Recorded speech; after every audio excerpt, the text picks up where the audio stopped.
Thank you, Mr. Toastmaster, fellow Toastmasters. And I'm not sure we have, well, yeah, we do have a welcome guest. Hey, Charlie. I did not have a set leadership style until I happened upon Tilly Lewis.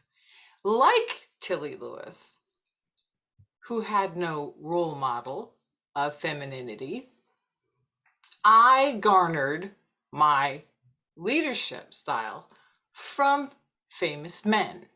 One in particular was General George Patton, who did state, lead, follow, or get out of my way. A little more rudely than that, but nonetheless. Tilly Lewis, I discovered, lived her life like that. She didn't say those things. I'm going to share with you Tilly's style because that is indeed the style of leadership I now emulate.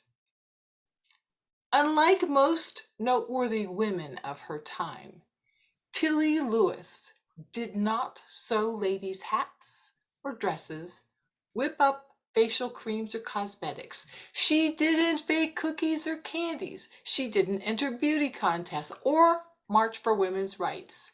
She was a dynamo who always knew she had all the rights she needed. Other people just needed to kindly get out of her way.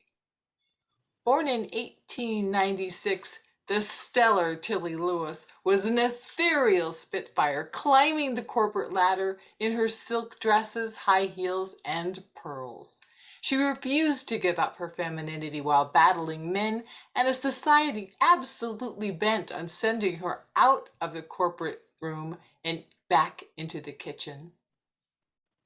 Instead, she created an agricultural empire that made her a global titan of industry. Moshe Dayan, Ariel Sharon, and even Vice President Hubert Humphrey sought her advice. Tilly was focused on success no matter what the cost. Her courage to forge new paths and refusing to be told no is an inspiration to us all. Tilly hired attorneys to tell her how, never to tell her no. Tilly was America's first female captain of industry. With neither family money nor a wealthy husband, she created a mega fortune in the no girls allowed business world. She was a successful, savvy leader of men who personally developed and manufactured many products. Her contributions to the economy of California and the United States in terms of jobs and innovation in the food industry, in human rights and in women's rights, racial and religious tolerance, the combating of global hunger, and union management advancement in the workplace were simply unprecedented.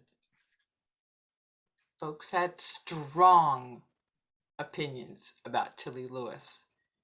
She was dynamic and demanding.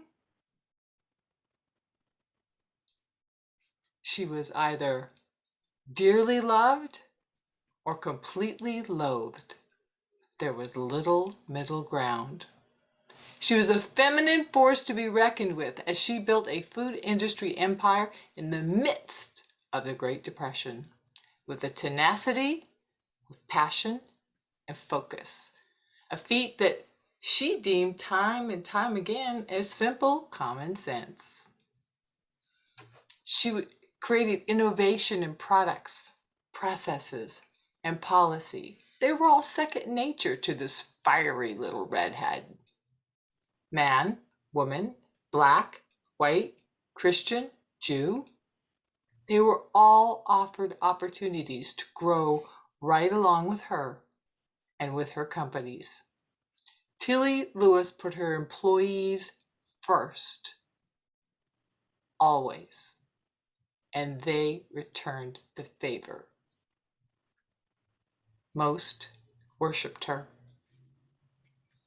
And for those reasons, she was arrested by law enforcement because helping women and people of color was pretty darn suspect in the 1930s and 1940s. Accused and investigated by the FBI under the direction of that fellow J. Edgar Hoover at the time, she was considered a debaucher of youth for helping women in one incident and for international piracy in another. The deepest cut of all was when she was sued as a war profiteer during World War II. But these arrests turned into accolades. She was rewarded by the United States for patriotism, her ideas, and her innovation in product. These ideas expanded from canned food to medicine to politics and combating global hunger on the world stage. Toastmasters, I did not have a solid leadership style. It certainly wasn't stellar. Today, when I think of what I need to do to help myself, to help Toastmasters, and to help my mentees, I think to myself, what would Tilly do? Mr. Toastmaster.